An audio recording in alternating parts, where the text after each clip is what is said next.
Amém. Irmãos, Isaías capítulo 40, verso 8. Vamos ler juntos. Isaías, abre aí, meu filho. Isaías 40. Abre no meio, vai cair em Salmos. Anda mais um pouquinho que você vai chegar lá.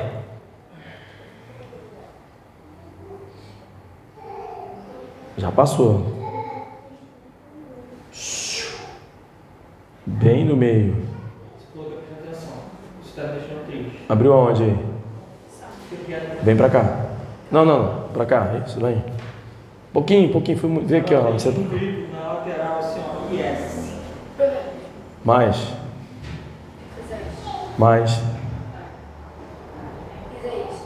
Isso, 40. Achei que fosse folha por folha. Isaías 40, verso 8. Amém? Então, vamos ler todos juntos esse versículo aí. Acha aí.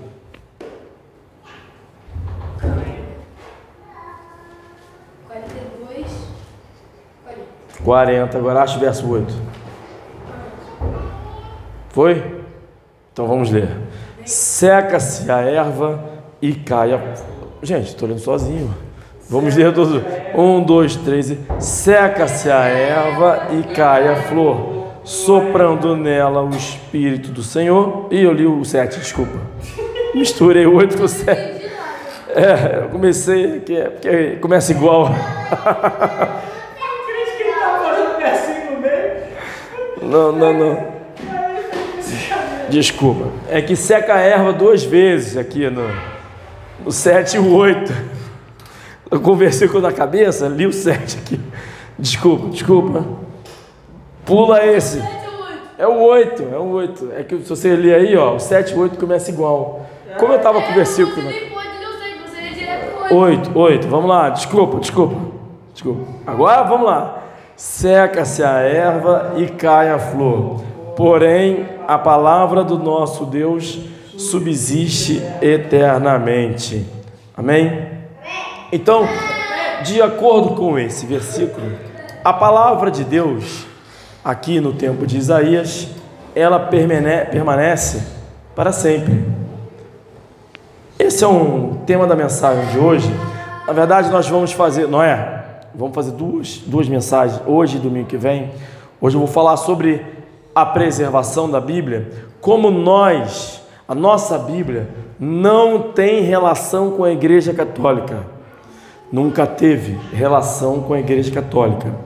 E no próximo domingo eu vou falar sobre como a nossa Igreja também não tem relação com a Igreja Católica, ou seja, a sucessão apostólica que é pregada e anunciada pelos católicos é falsa, é uma falsa doutrina, que pode ser justificada pela própria lógica católica, mas também por uma série de elementos que nós vamos trazer no domingo que vem. Nesse domingo nós vamos trazer a Bíblia. Por quê? O Brasil viveu, na minha época, há 30 anos atrás, quando eu estava ali chegando assim, na idade de Samuel, assim 10 mais ou menos anos, eu na igreja via um perfil diferente das igrejas, lá nos anos 90 mais ou menos, né? Eu via um perfil que era anunciado. Noé, senta lá.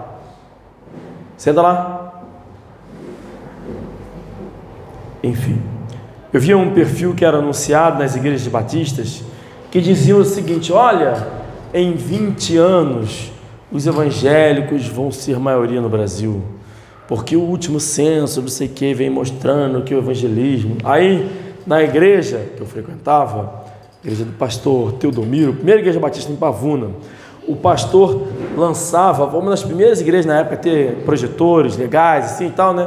Aí lançava lá quantas pessoas tinham sido convertidas naquela semana, o trabalho dos embaixadores do rei. Olha, os embaixadores do rei percorreram tal e tal rua, tiveram problemas com fulano de tal, não bate mais naquela casa. Falava um monte de coisa assim. Olha, descobriram que lá na rua tal tem um centro espírita e lá deu confusão, então pula essa casa. Era super bacana.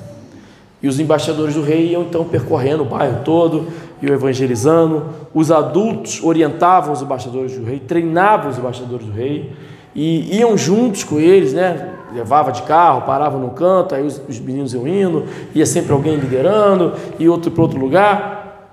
Era vivo o evangelismo dessa forma.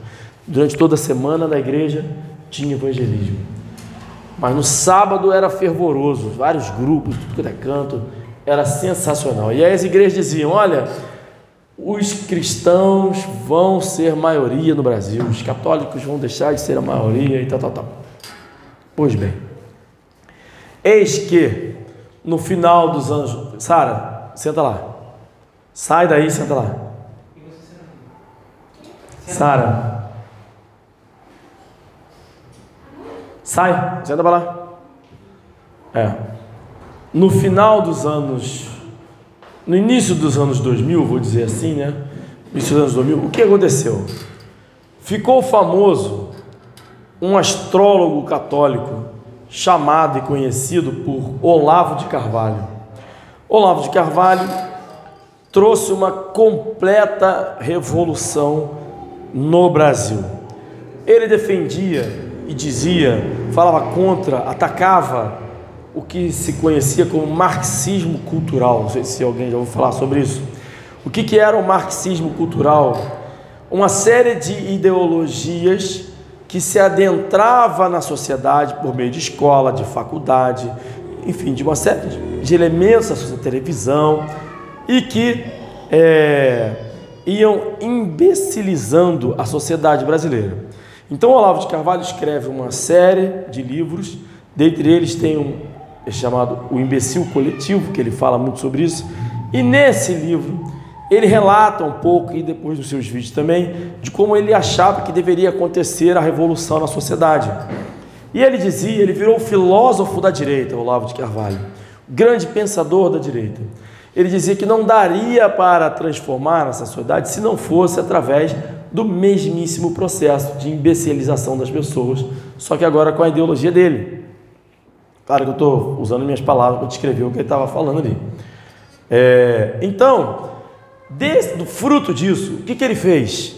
Ele foi o primeiro cara a lançar cursos de internet, de fazer essas coisas. Um monte de gente passou a fazer os cursos dele, porque esses cursos faziam com que a pessoa dominasse uma área que não era dominada, como o YouTube. Então as pessoas passaram a dominar o YouTube, passaram a se tornar pensadores políticos, pensadores da sociedade, que influenciavam a sociedade. Grandes canais no YouTube hoje ex-discípulos de Olavo de Carvalho. Nando Moura, por exemplo, fez curso com Olavo de Carvalho, um monte de gente. À medida que o tempo foi passando, toda essa influência cresceu. Então, por exemplo, eu fiz curso de adestramento de cachorro com um adestrador que tem o maior canal no YouTube de adestramento, o Jairo Teixeira. O Jairo Teixeira fez curso com o Olavo de Carvalho. Alimentos, boleira, não sei o quê, todos os setores da sociedade, as pessoas fizeram curso com o Olavo de Carvalho e começaram de fato a transformar a sociedade por fora, pela internet, foram transformando a mente das pessoas. O resultado disso foi o surgimento do Brasil Paralelo, e eu já falei muito sobre ele, falei sobre como o Brasil Paralelo era o maior instrumento de catequização católica da história do mundo. Nunca houve nada parecido, de perverter tudo, trazer tudo que a Bíblia condena, trazer como sendo algo edificante. Por exemplo, numa dos documentários, que eles começaram a fazer muitos documentários, um dos documentários falava sobre arquitetura e dizia como que as grandes construções poderiam e tinham o papel e o poder de trazer elementos transcendentais à sociedade. Ou seja, as pessoas se elevariam em moral, em espírito, através de grandes construções. Aí fala de um monte de elementos da arquitetura e tal. Tudo isso, de onde a gente vê isso na Bíblia? Na Torre de Babel. A Torre de Babel é exatamente isso. porque a Igreja Católica é a grande Babilônia. As pessoas que visitam Roma e Babilônia, o Vaticano, relatam a grandeza das construções, da magnificência de tudo mais, e que isso de fato traz um elemento transcendental. Posto isso, que não é o que eu quero trazer, toda a sociedade hoje não tem praticamente nenhum pastor mais, pregador, que não se utilize dos elementos do Brasil Paralelo. Todas as grandes igrejas que pregam online utilizam algum elemento do Brasil Paralelo. Eu estou dizendo que tudo que está lá está errado? Não, porque eu nem assisti tudo. Mas tudo que está lá está influenciado por Satanás e pelo sistema da grande prostituta. E tem um propósito. Antigamente as pessoas falavam assim: olha, os filmes da Disney têm um propósito de trazer a perversão moral. Isso é verdade. E eu digo, o Brasil Paralelo tem um propósito de trazer o catolicismo de novo, a sua máxima pujança. Isso tem acontecido de forma exponencial. Eu nunca imaginei que fosse ver a Igreja Católica tão forte como nós temos aqui. E é curioso que nos Estados Unidos, é o último remanescente, vamos dizer assim, do mundo da grande prostituta, porque é um local onde tem mais igrejas independentes, mais cristãos mesmo, literal, em termos de números, né? A pessoa, mas na Coreia do Sul, não se compara, é outro tipo de cristianismo. Estou falando de um cristianismo bíblico, genuíno. O número 1 é os Estados Unidos. E aí, os Estados Unidos não teve muito catolicismo, porque onde tem a maior influência do Espírito Santo, vai ter a menor influência de Satanás mesmo, normal. No entanto, outros elementos conseguiram se infiltrar lá, que foi o judaísmo, esqueci o nome que dá, o movimento judaizante lá. Enfim. Então, as igrejas... como é que é? Sinoísmo, esqueci. Sionismo, mas tem um movimento específico das igrejas, eu esqueci. Não, enfim, as igrejas de lá começaram a focar a sua visão a isso. E agora eu percebo como que a Igreja Católica está se infiltrando nos Estados Unidos de cima para baixo sem que as pessoas percebam. E as igrejas estão ainda batendo palma para isso. Bom, é só um retrato do enfraquecimento bíblico generalizado. Pela falta de leitura, pela falta de... eu não digo nem leitura, pela falta de zelo mesmo pelo Senhor. Que talvez tenha alguém que leia, mas por ler ou por obrigação, sei lá por que motivo. Ou lê a Bíblia errada, que isso também influencia. Logo, hoje em dia, é praticamente predominante, eu não conheço nenhum pastor, canal na internet, ninguém no Brasil que saiba argumentar que a nossa Bíblia não veio da Igreja Católica. Todos, inclusive no seminário, até porque o seminário, pelo menos o que eu fiz, e a maioria, ele é submetido ao sistema educacional brasileiro, e então ele precisa precisa ser reconhecido pelo MEC. Ao ser reconhecido pelo MEC, uma série de disciplinas são introduzidas, e a maioria dos professores nem sequer são batistas, são cristãos ou judeus ou qualquer outra coisa lá, que vão então, pelo menos no seminário que eu fiz. Então vai comprometendo até mesmo o local onde não deveria ser comprometido.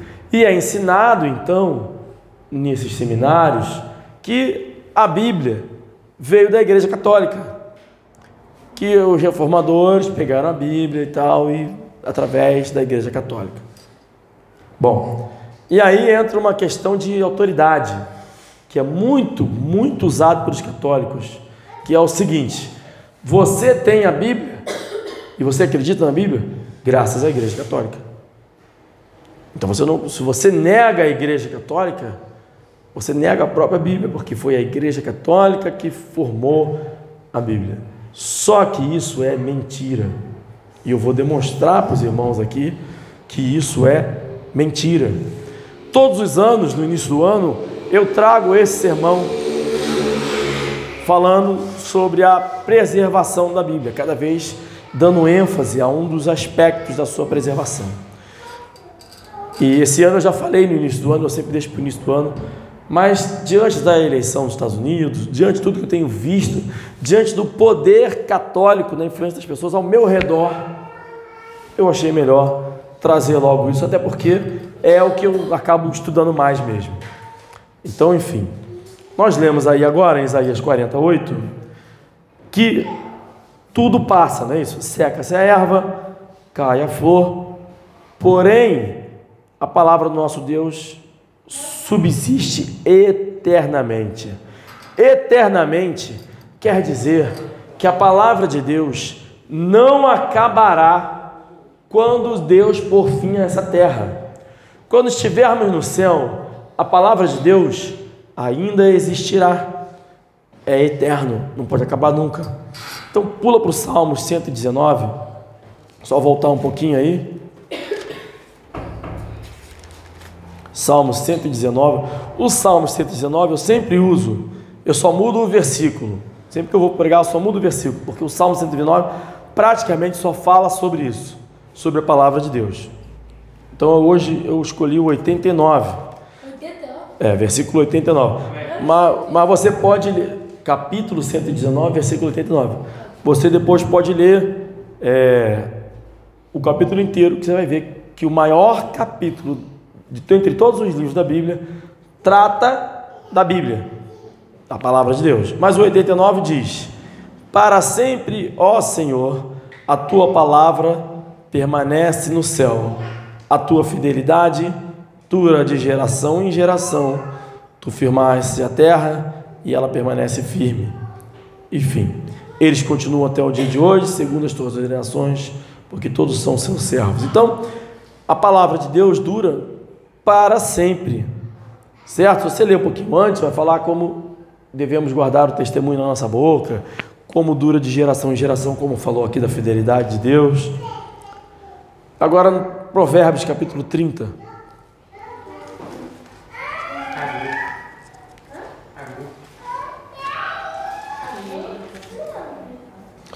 Provérbios capítulo 30, esse texto eu escolhi só por causa de Zé Renato, porque ele me trouxe isso semana passada, né, que você falou. Aí eu, caramba, é verdade, tá lá também, né, em Romanos, e aqui tá aqui também, não é isso? Então, toda a palavra de Deus é pura, escudo é para os que confiam nele. Nada acrescentes às tuas palavras, para que não te repreenda e seja achado mentiroso. Então, quando lá em Apocalipse fala para nós não acrescentarmos nada, não está falando apenas do livro de Apocalipse, porque essas palavras foram repetidas por Agur. Vamos lá em Mateus 24, no Novo Testamento. Novo Testamento. Isso, primeiro livro, do Mateus 24, verso 35 diz: para que sobre vós caia todo o sangue. Será que é isso mesmo? Não, eu estou lendo o 23. Tá certo. O céu e a terra passarão, mas as minhas palavras não hão de passar.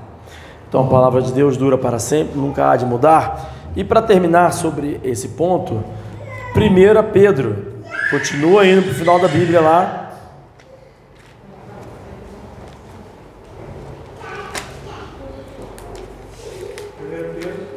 1 Pedro 1. Estou chegando, calma. 23 a 25. 1, do 23 ao 25, diz assim: sendo de novo gerados, não de semente corruptível, mas da incorruptível, pela palavra de Deus viva e que permanece para sempre. Calma. Então a palavra de Deus, ela tem o poder de nos fazer nascer de novo. Ela é pura, incorruptível, ela é viva permanece para sempre, porque toda a carne é como a erva. Lembra que a gente falou lá que seca a erva e tudo? Toda a carne é como a erva, e toda a glória do homem como a flor da erva. Então a gente leu o que lá em Isaías 40? Cai a erva e seca a flor, ou seja, tudo que é nosso acaba. Secou-se a erva e caiu a sua flor, é o que a gente leu lá. Mas a palavra do Senhor permanece para sempre, e esta é a palavra que entre vós foi evangelizada. Então, qual foi a palavra que foi evangelizada entre as nações e até hoje assim permanece? A palavra de Deus. É o evangelho da salvação, é o poder de Deus para nos salvar. Posto isso, não está nas nossas mãos o trabalho de preservar a Bíblia. Se começar amanhã a perseguirem, destruírem, acabarem com as Bíblias, eu e você, dentre as preocupações que teremos, a preservação da Bíblia não faz parte do nosso rol de preocupações, porque Deus é o garantidor dessa preservação. Quem está prometendo que a Bíblia não passará é o próprio Deus, e se Ele promete, Ele deve cumprir. Logo, não está nas mãos de qualquer instituição, não está nas mãos de nenhuma igreja, não está nas mãos de ninguém, mas é a obra de Deus. Então, o primeiro princípio pelo que a Bíblia não veio da Igreja Católica é porque a preservação da palavra de Deus não vem de instituições humanas. Ora, mas e a Igreja Católica não é a Igreja de Deus? Não. Amém. É a grande Babilônia. Eu estou em dúvida quanto a isso. Você tem duas formas de você aprofundar nesse tema, que eu não vou aprofundar. Uma é assistindo a nossa série A Grande Prostituta, né, Babilônia. Outra, se quiser aprofundar em outro aspecto, assiste o livro de Apocalipse. As duas falam sobre isso. Bom, então,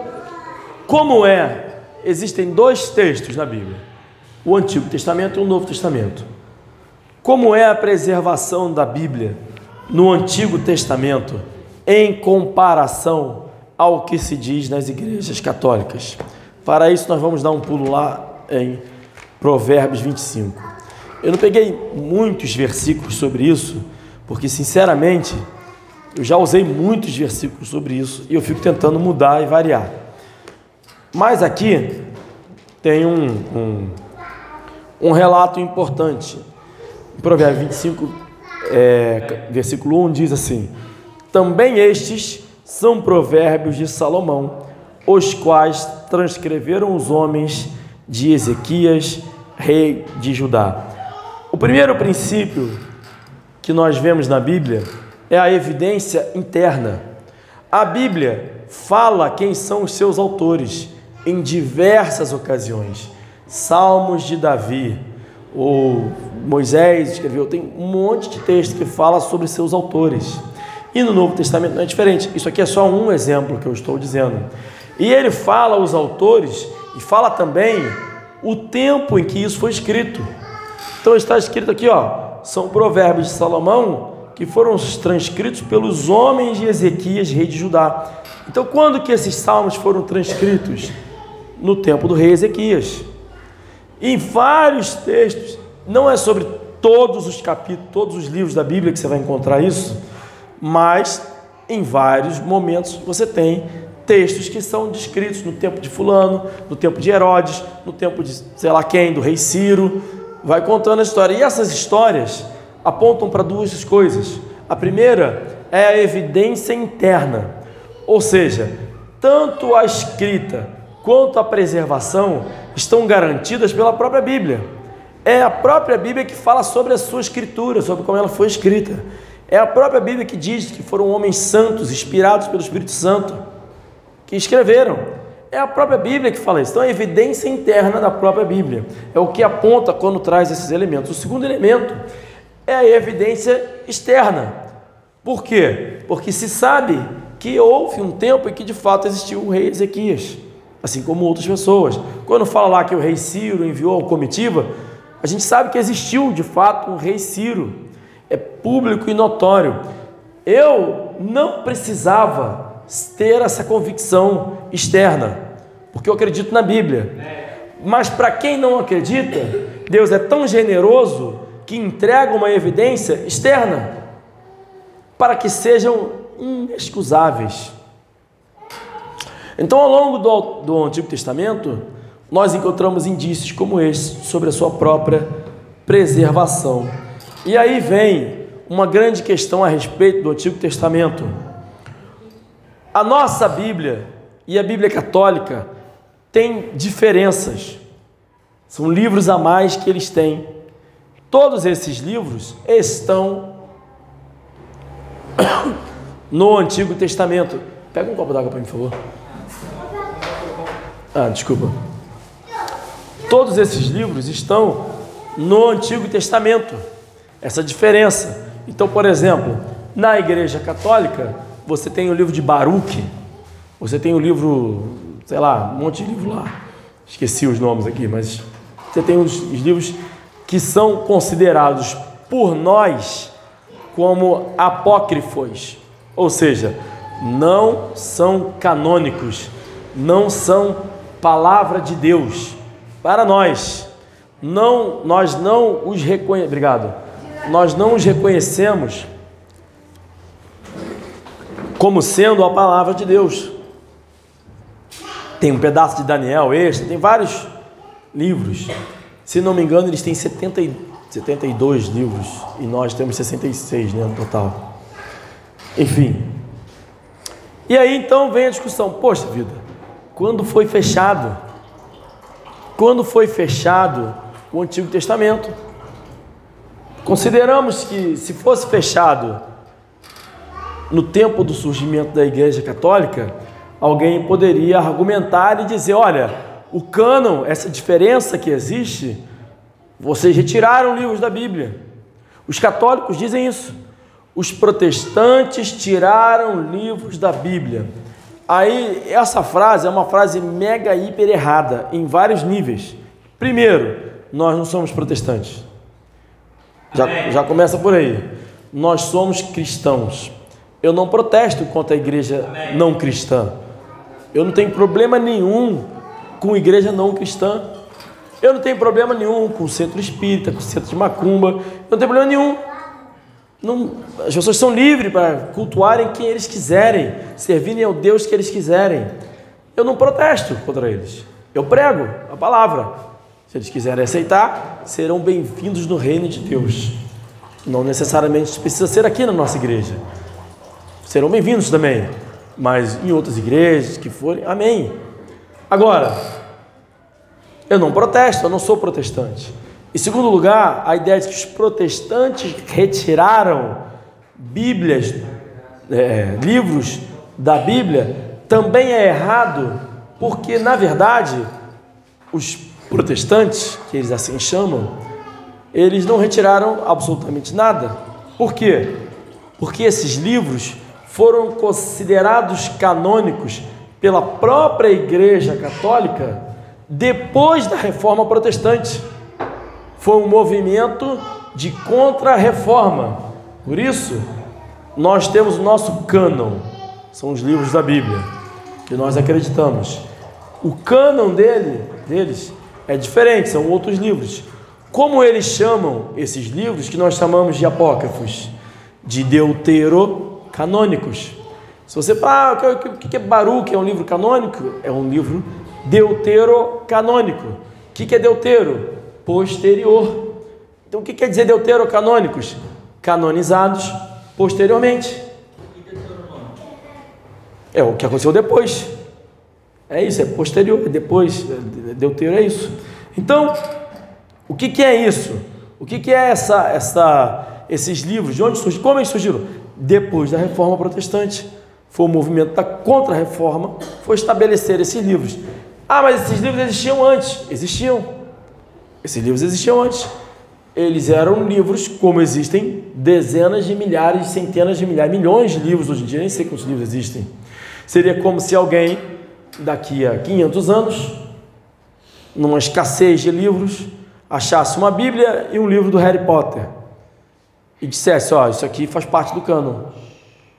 O Harry Potter existe ao mesmo tempo que existe a palavra de Deus, mas não é Bíblia. É um livro de romance, de ficção, de qualquer outra coisa. Esses livros são a mesma coisa. E vale ressaltar que eles nunca, jamais foram reconhecidos em nenhum momento da história, senão pela própria Igreja Católica, senão pelo movimento contra a Reforma. Quando Jerônimo, ou São Jerônimo, como eles chamam, compilou, traduziu para o latim a Bíblia Vulgata, ele considerou que esses livros não eram canônicos. O próprio orquestrador da Bíblia Católica não reconheceu essa literatura judaica e hebraica que havia na época como sendo palavra de Deus. Nem na Vulgata esses livros foram considerados canônicos. Logo, em momento algum, esses livros pertenceram à palavra de Deus na história até o final da Idade Média, na Contra-Reforma. Agora, se a palavra de Deus permanece para sempre, de geração em geração, poderia ter sido acrescentada em 1500 e alguma coisa? Claro que não. Senão as gerações anteriores teriam ficado sem. Muito bem. Então o cânon já estava fechado. Como eu posso ter certeza absoluta que o cânon já estava fechado? Bom, várias formas. Uma delas é os próprios judeus. Os judeus da época tinham o seu compilado de livros e esses livros não estão lá. Eles não usavam esses livros. Ponto. Da onde surgiu então que esses livros existiram e eram usados e tal? Alexandre o Grande, supostamente, quando ele traduziu a Bíblia hebraica para o grego, um século antes de Cristo, 2 séculos antes de Cristo, não se sabe ao certo, ele quis fazer um compilado de livros da cultura judaica, porque ele queria ter a maior biblioteca de todas, ter todos os livros de todo mundo. Então ele compilou todos os livros canônicos e não canônicos, ao qual conheceu-se, deu-se o nome de Septuaginta. Então, havia-se, na época pós-reforma, no movimento contra a reforma, muito debate sobre isso. Os católicos diziam: olha, tudo bem, nós canonizamos posteriormente, mas esses livros estavam na Septuaginta, e a Septuaginta foi traduzido por Alexandre o Grande antes de Cristo. Então, fazia parte dos judeus na época. Por outro lado, os reformadores alegavam que não se tem evidência de uso em nenhum lugar, a não ser na Septuaginta, e que então uma evidência não é suficiente, nem era evidência. E essa discussão perdurou, foi perdurando, discussão perdida, até que acharam os manuscritos do Mar Morto. Os manuscritos do Mar Morto têm um monte de coisa que não é Bíblia, porque trata da vida e da rotina dos essênios. Então tem como é que eles cultivavam, como é que eles guardavam as coisas, como é que eles organizavam. Mas uma das cavernas tem um grupo de livros que eles determinaram como sendo a Bíblia, o cânon. Esse grupo de livros bate exatamente com a nossa Bíblia, que está nas nossas mãos aqui. E isso estava perdido por aí. Foi achado lá em 1940 alguma coisa, os manuscritos do Mar Morto. Essa discussão sobre ser usado ou não acabou. Hoje ninguém discute mais isso, apesar de que eles estão voltando agora, porque conseguiram imbecilizar todo mundo e estão apagando a história, e aí estão trazendo isso de novo. Mas os manuscritos do Mar Morto encerraram esse assunto. Nos manuscritos do Mar Morto existe, por exemplo, o livro de Isaías completo, de ponta a ponta, e ele é idêntico ao nosso, idêntico. E todos os livros do Antigo Testamento constam lá.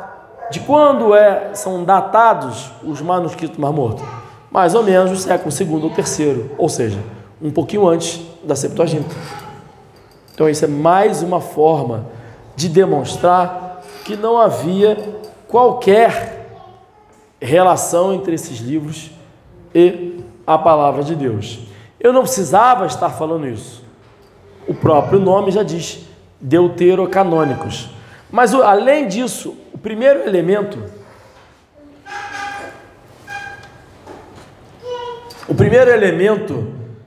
que eu disse, que é o que nos garante a própria autenticidade e veracidade da palavra de Deus, é a evidência interna do texto. Quando você analisa os livros deuterocanônicos, os apócrifos, eles são livros que destoam de todo o resto da Bíblia. E não só são nesses livros que você vai achar justificativa para purgatório, para um monte de coisa, como se eu usasse o Harry Potter, diria que existe um mundo paralelo, porque lá tem um mundo paralelo que você entra na linha do trem lá e sai no outro mundo. Eu poderia dizer isso, porque era um livro de ficção na época. Mas aí alguém pode dizer, não, mas isso pode existir porque tinha lá. Tá, que mais que tem nesses livros? Tem, por exemplo, um anjo enviado de Deus para mentir. Pode isso? O mensageiro de Deus trazendo uma mentira? Mas aí ele mente. Ele diz que ele é quem não é, isso aqui, ele literalmente mente para que ele estaria recebendo um anjo do Senhor. Logo, a própria evidência interna do texto é totalmente contraditória com o restante da Bíblia. Então, basta o interessado ler os apócrifos que vai descobrir que é totalmente diferente.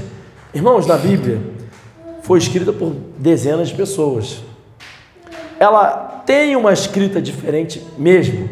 Em vários momentos tem uma escrita diferente. Você lê os primeiros 5 livros, tem uma narrativa ali, uma continuidade. Depois a narrativa muda, porque você vai lendo, as coisas vão mudando, não tem mais continuidade, vai, daqui a pouco volta, você demora a entender, está falando, mas já passou isso, aí volta de novo. Não tem por quê? Porque são pessoas diferentes escrevendo, em momentos diferentes, pessoas com cultura diferente. O rei Davi era o rei Davi, Moisés foi lá treinado lá no faraó, na alta nobreza e tudo mais. Já Agur era o mais bruto dos homens. Então você tem de tudo na Bíblia. Tem o sábio, o não tão sábio, todos são sábios, né? Mas assim, o cara do jeito de falar, né? Nos evangelhos, por exemplo, o livro de João tem uma escrita totalmente diferente do livro de Marcos. A forma como está escrito, de Lucas, então a gente fala. A forma como está escrito mesmo, porque são pessoas diferentes. Se eu e você formos escrever, a gente vai escrever de forma diferente. No entanto, esses apócrifos são distoantes ao extremo. Eles não encontram paralelos em nada na Bíblia.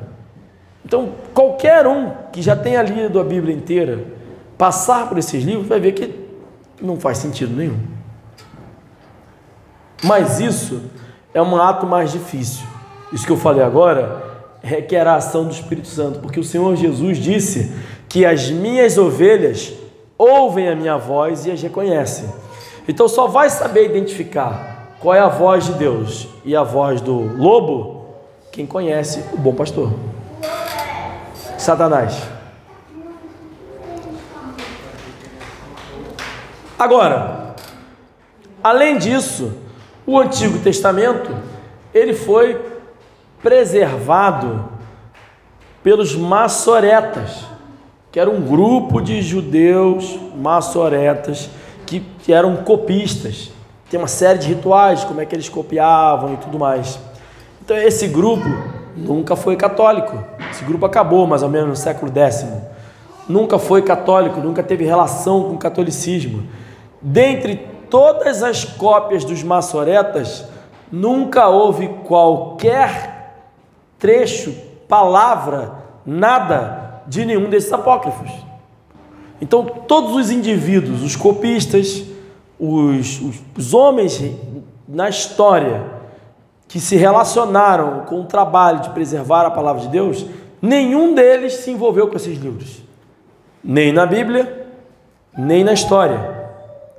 Portanto, eu posso assegurar com a maior clareza de convicção de que esses livros não são Bíblia.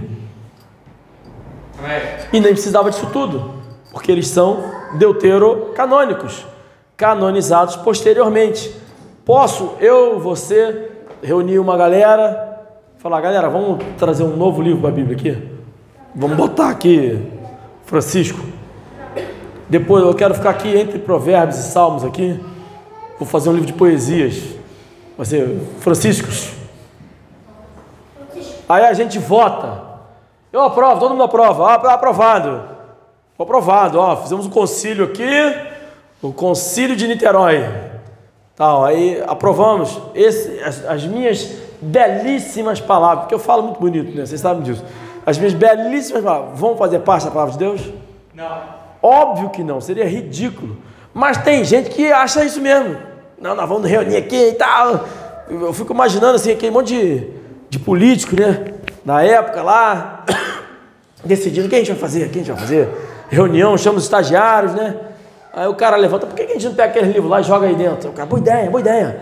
Vamos fazer isso, tá? E quem vai fazer? Você vai lá, vai copiar e tal, não sei o quê. Só pode ser isso. Coisa de doido.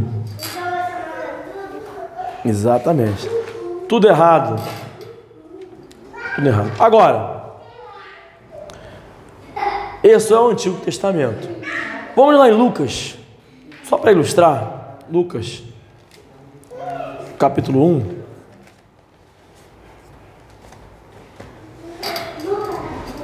Isso.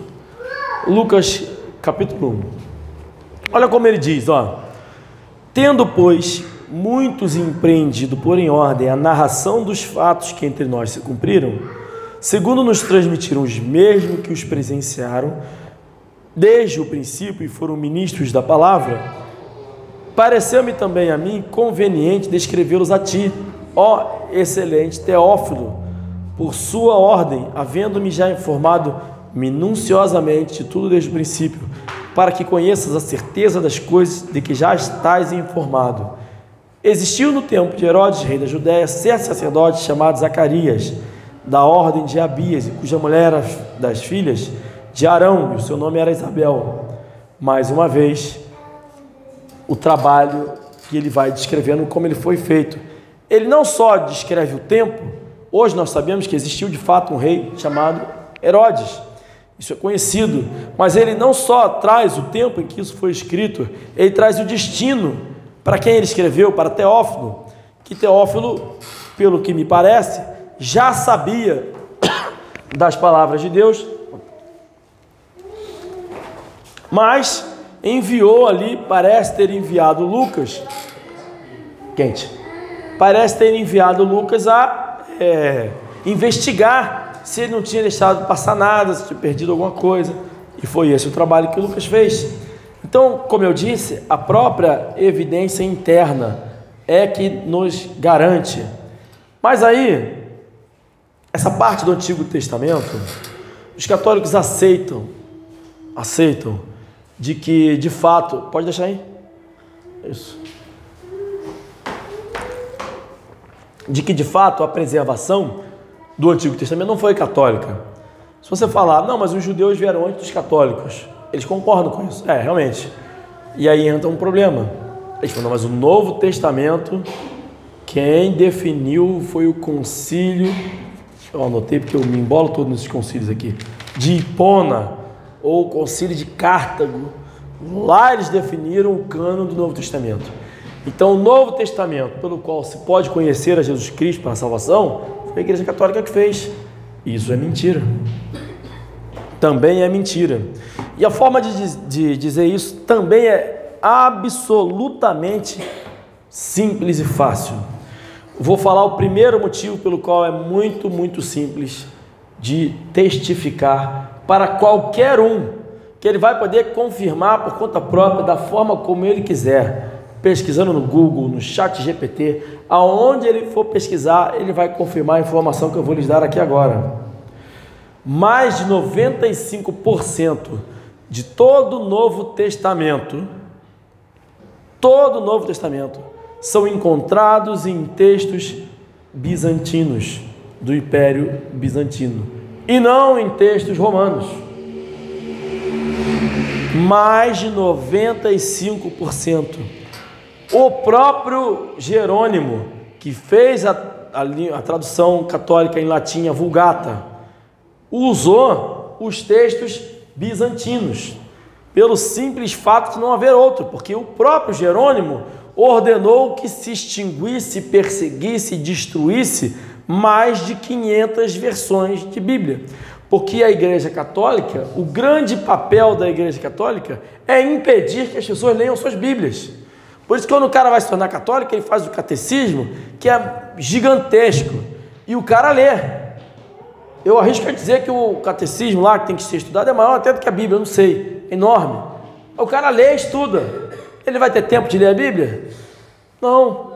Ainda que tenha tempo, ele vai preferir ler lá as coisas lá, o santo de não sei quem, o santo de não sei que lá, que traz uma cultura, a escolástica, os caras se sentem próprio filósofo falando de um monte de besteira. Enfim,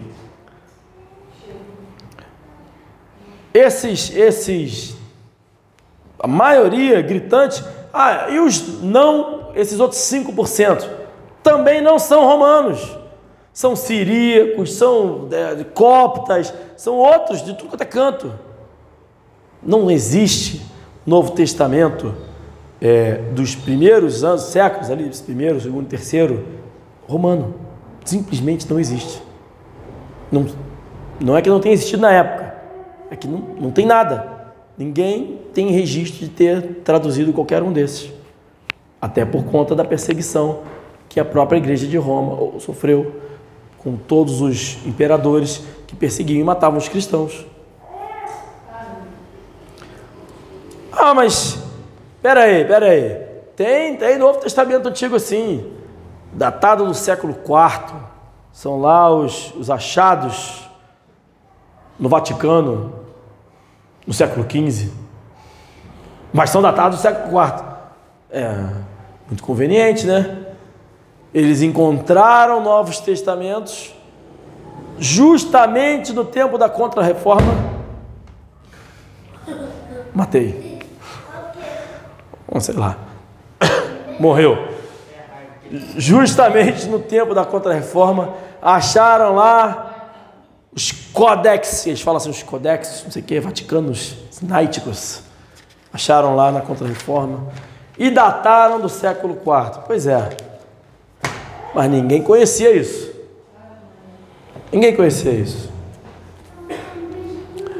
Não bastasse isso, e aí eu vou falar melhor sobre isso no domingo que vem, muito antes dos dois concílios que são utilizados, o de Hipona e de Cartago, o cânon do Novo Testamento já havia sido fechado. Alguns dos ditos pais da igreja, os primeiros cristãos que escreveram de um para os outros, já relacionavam os 22 livros do Novo Testamento, antes de ter qualquer concílio, demonstrando que era comum. Como é que a gente tem esses fragmentos? São mais de 5.000 fragmentos do Novo Testamento. Como é que a gente tem isso? A maioria é carta de um para o outro, discussões teológicas que existia. O cara falava, você está pregando não sei o que lá, mas lembra que no versículo tal, do livro tal, aí esse fragmento a gente usa. Então naquela época eles usavam isso aqui. Mas você esqueceu que no outro texto, não sei onde. Então pega esse enorme trabalho de fragmentos, são mais de 20.000. De Bíblias completas bizantinas, são mais de 5.000 Novos Testamentos. Ou seja, é muita evidência. Não tem nenhum documento antigo que chega a 1% disso. E as pessoas acreditam firmemente. As pessoas acreditam 100% em tudo que Alexandre fez, em Nero, e você não chega nem perto de qualquer relevância em relação à quantidade de material do Novo Testamento. E todo esse material antigo que foi achado, preservado, não é romano, é bizantino. E já estava fechado no tempo desses concílios. Mais de 500 versões da Bíblia, na época, foram destruídas na formação da Vulgata. Agora detalhe, que eu já falei, vou repetir. A própria Vulgata católica se utilizou dos textos bizantinos. que não tinha outro.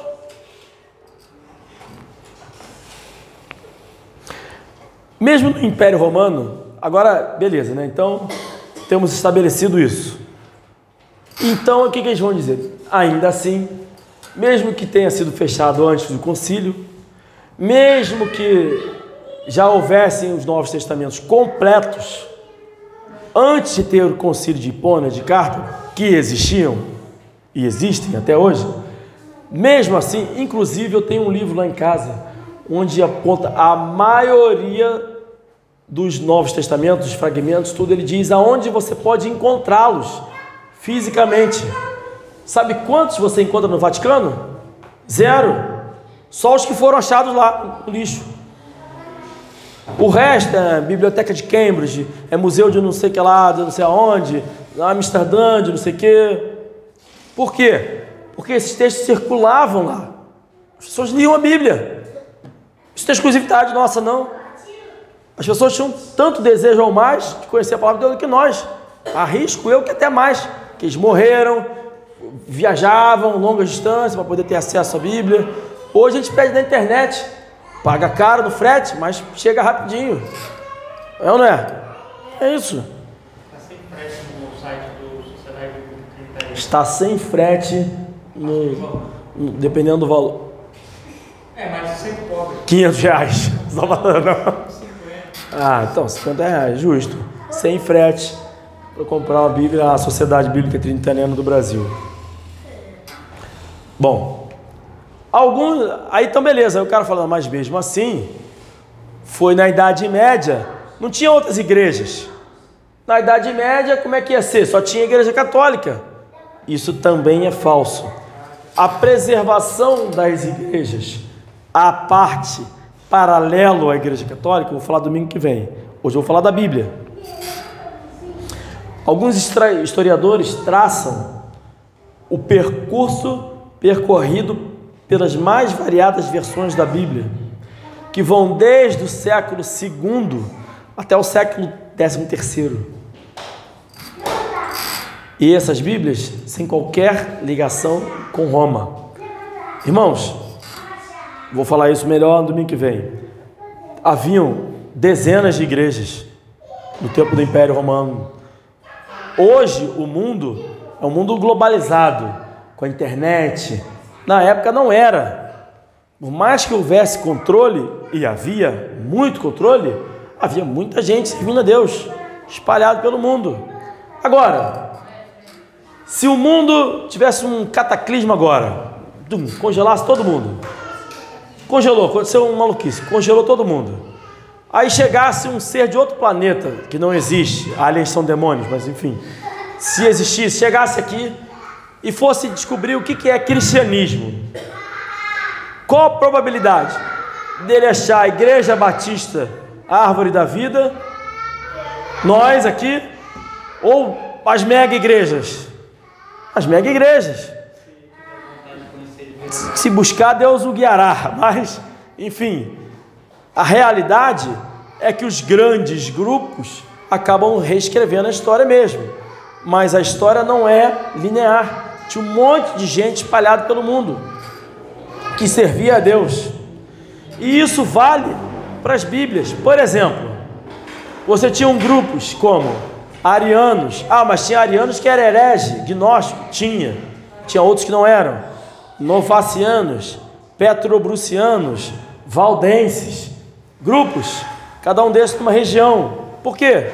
Porque eles fugiam de um local para o outro, porque eram perseguidos, mortos, aí ia para outra cidade, conforme Jesus falou, quando forem perseguidos numa cidade, vai para outra cidade. Eles faziam isso, e aí chegavam na outra cidade, mudava o nome da cidade, o nome do cara que recebeu, era lá o grupo lá.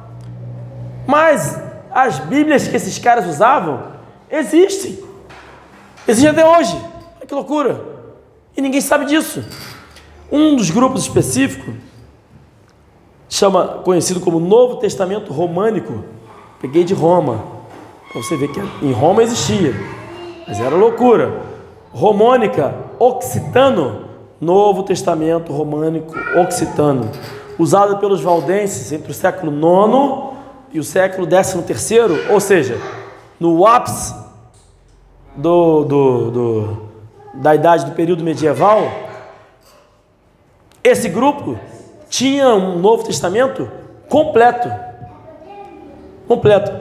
Um desses Novos Testamentos sobreviveu e você pode encontrar na Biblioteca Nacional de Cambridge. Está lá, datado do século X, escrito na linguagem dos trovadores. Você conhece os trovadores? É uma linguagem perdida, não existe mais essa língua. Trovadores, um precursor do que seria o francês com o alemão, a mistura lá. Ou seja, essa Bíblia, na linguagem dos trovadores, utilizado do século, que se tem certeza, utilizado dos séculos IX ou XIII, nas províncias extremas de Roma, nos limites de Roma, as igrejas usavam essa Bíblia nessa época, escondidas. Existe até hoje. Não é legal isso? E até para aqueles que são idólatras da King James, que acham que o mundo começou quando traduziram a King James. Não, traduziram por inglês. Os cristãos sempre tiveram Bíblia, gente. Eles iam de um lugar para o outro atrás de Bíblia. É a palavra de Deus. A gente não leu que a preservação é do Senhor? Se destruírem todas as Bíblias hoje e nós buscarmos o Senhor, a gente vai achar uma Bíblia. Porque é a preservação de Deus. E se nós quisermos encontrar a palavra de Deus, nós vamos achar. E esse manuscrito completo. Agora, quer saber o que é mais curioso? A ciência evoluiu, né? A ciência evoluiu, tal, aquela coisa toda. Aí criou-se uma ciência chamada crítica textual. Aí o que os caras fazem? Nós vamos refutar com a ciência os argumentos que são usados de que essa Bíblia é alinhada às Bíblias protestantes. Aí vai lá fazer o estudo da crítica textual. O que eles descobriram? 98% dessa Bíblia que existe lá é exatamente igual ao Novo Testamento que está nas nossas mãos. E as divergências que tem são linguísticas, que os caras não conseguem traduzir uma palavra, um outro, um artigo, uma palavra errada, ou seja, praticamente idêntico. O que cai por terra ainda mais o argumento de que a Bíblia vem da Igreja Católica. Irmãos, a nossa Bíblia nunca veio da Igreja Católica. Existia sim Erasmo de Roterdã, que era católico, e ele achava que tinha influência suficiente para convertê-los, e discutiu ferrenhamente com vários reformadores, pré-reformadores, vamos dizer assim. Ele usou-se dos textos bizantinos, ou melhor, de um grupo de textos bizantinos, não de todos, que ficou conhecido como texto recebido. O que era o nome texto recebido? O que qualquer um que quisesse ter acesso ao Novo Testamento pedia e recebia uma versão desse texto, compilado de textos bizantinos, que eram considerados originais, em grego, nunca em hebraico, o Novo Testamento sempre em grego. E aí ficou conhecido como texto recebido. Então sim, ele era católico e ajudou a espalhar a palavra de Deus, nesse sentido de enviar texto recebido por um monte de gente, inclusive Lutero. Lutero foi um cara que contribuiu para a propagação da palavra de Deus, porque ele ajudou a traduzir para o alemão desse texto, assim como os tradutores da King James na Inglaterra.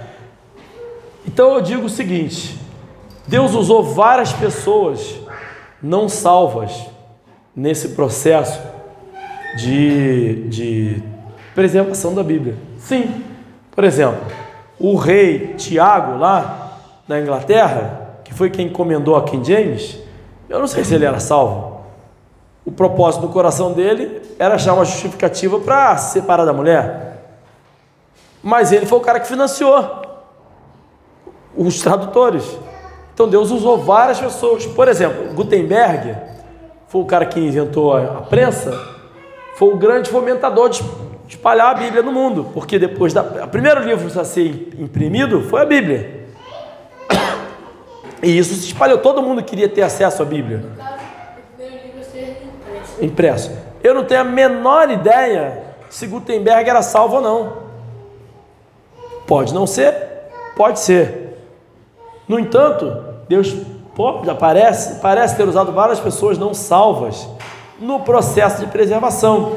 Ele usou, como usou o rei Ciro, como usou outras pessoas na própria Bíblia. Usou Nabucodonosor antes dele ser salvo. Usou inclusive Faraó, quando endureceu o coração de Faraó. E Faraó está no inferno, certeza absoluta. Está no inferno, morreu com o coração endurecido. E foi utilizado nesse propósito, sim, porque através da dureza dele, Moisés libertou o povo. E logo assim que saiu, Moisés edificou um altar, começou a dar as ordenanças para o pessoal lembrar de tudo que aconteceu. Então o Faraó foi utilizado. Quem não foi utilizado no processo de preservação da palavra de Deus? A Igreja Católica. O resto, todo mundo foi. Pessoas católicas, de certa forma, foram. Agora, nenhum Papa jamais se interessou por isso. Por quê? Porque a Bíblia é a palavra de Deus. E a palavra de Deus liberta. Ela liberta. Agora, se você tem a palavra de Deus só para você e ninguém mais sabe ler, só você tem um controle sobre todos. Se você é uma pessoa ruim, você tem um controle de todo mundo. É por isso que até 1950, no Brasil, tudo que era lido de Bíblia nas igrejas católicas era em latim, que ninguém sabia nada de latim. Podia ler o que fosse, podia estar lendo até a verdade ali, ninguém sabe nada. Fica todo mundo no obscurantismo. Esse é o desejo de Satanás. Só que não acabou aí. Não acabou aí. Por quê? Porque tendo perdido essa batalha, tendo entendido que a palavra de Deus agora estava acessível a todos, genuína, perfeita, as grandes massas, não era mais um grupo que fugia de um ponto para o outro, Satanás então decidiu um plano muito pior do que destruir a Bíblia, que foi manipular a Bíblia, transformar a palavra de Deus. E por isso nós temos tantas versões.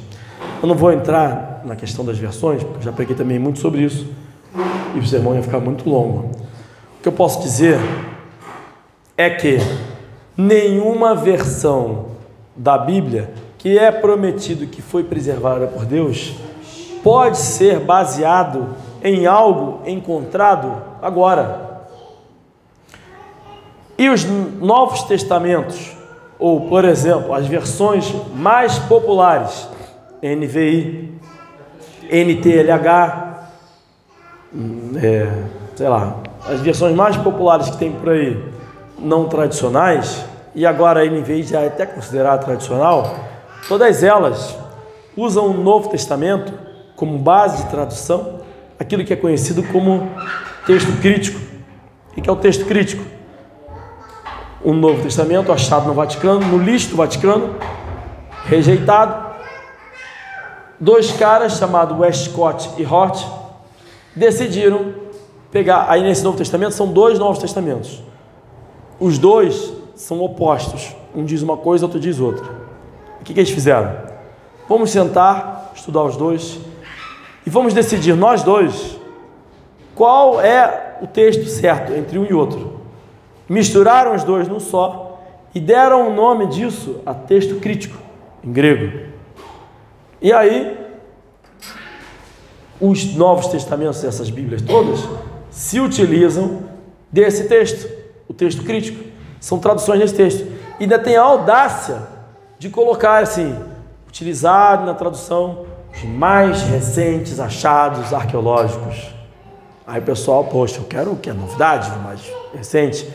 Se você pegar uma Bíblia NVI e abrir em qualquer página, o que você vai encontrar não é a palavra de Deus, mas é o maior e mais extenso esforço de manipular a palavra de Deus. Infelizmente eu não trouxe nenhuma aqui comigo, mas qualquer uma que você abrir, em qualquer página, você vai ter um rodapé falando alguma coisa sobre aquele versículo, aquele texto, dizendo, está escrito isso, mas outros textos, não sei o que lá, está escrito isso, mas a melhor tradução seria tal, ou seja, trazendo dúvida sobre a palavra de Deus. E o que tem de pregação que se utiliza exclusivamente nessas notas de rodapé não está no gibi.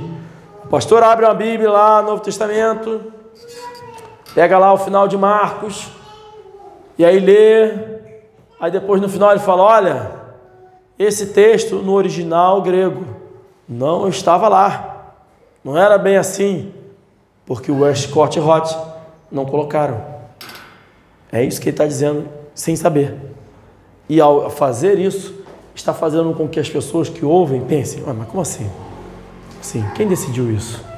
E isso faz com que as pessoas busquem uma autoridade. Por quê? Se eu tenho 3 versões da Bíblia diferentes, você vai falar assim, como eu vou saber? Como eu vou saber qual eu vou seguir? Aí vai procurar uma autoridade. A busca da autoridade vai levar, em última instância, a uma instituição. Por quê? Você é autoridade por quê? Você tem diploma? Cadê seu diploma? Busca por autoridade, leva a uma instituição.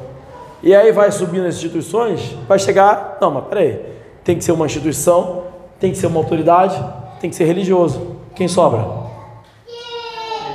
Igreja Católica. Então Satanás tentou de tudo para destruir. E agora ele está trazendo as igrejas todas para si, com o uso de falsas Bíblias. No Brasil, infelizmente, a única Bíblia que usa exclusivamente o texto bizantino na sua tradução é a Bíblia ACF. Única. A Sociedade Bíblica Brasileira, SBB, utilizava exclusivamente até 1994 as Bíblias João Ferreira de Almeida, ARC, se não me engano, utilizavam exclusivamente do texto bizantino. Mas, infelizmente, a partir de 1995, colocaram trechos do texto crítico. Por quê? Satanás, não tem explicação para o cara mudar a Bíblia. Não existe explicação que justifique alguém mudar a Bíblia. Mas Deus foi generoso, porque nos Estados Unidos, o responsável pela preservação lá da Bíblia, publicação e tudo mais, era a Sociedade Bíblica Trinitariana, lá, que imprimia as Bíblias King James, que também se utilizam exclusivamente do texto recebido bizantino. Em 1995, a Sociedade Bíblica Trinitariana começou a divulgar e produzir a Bíblia João Ferreira de Almeida, que se utiliza exclusivamente do texto bizantino. O ideal era que hoje nós tivéssemos as duas. As duas. A escrita é um pouco diferente uma da outra. Seria ótimo ter as duas, utilizando com base o mesmo texto. A Bíblia lá dos Trovadores não é idêntica. A forma como está escrita é rudimentar. Mas o texto, a escrita em si, é o mesmo. As palavras, tudo, só que é escrito de forma rudimentar. Não vai ter tantos vós, né? Aquela coisa toda. Ninguém usa voz aqui, eu me enrolo todo. A Carla fica me corrigindo toda vez que eu uso tu. Então, não vai ter. Mas é a mesma palavra de Deus. Então, seria bom ter. Infelizmente, alguém tomou uma decisão. E essa decisão orientada por Satanás. Mas a preservação não é nossa.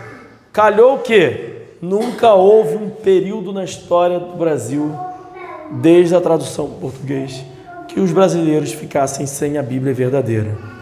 Mas o impacto disso é monumental, porque eu comecei dizendo que no início dos anos 2000, a projeção das igrejas era uma. Coincidentemente, em 1995, acaba o uso da exclusividade da tradução com base no texto bizantino, texto recebido, e 5, 10 anos depois, todas as igrejas estão usando o texto de qual? Texto crítico. E qual foi o resultado ao longo prazo de 20 anos depois? Praticamente as igrejas acabaram. E eu falo isso com pesar do coração. As igrejas não fazem evangelismo, as igrejas não ganham almas, as igrejas não pregam contra o pecado, as igrejas só querem agradar.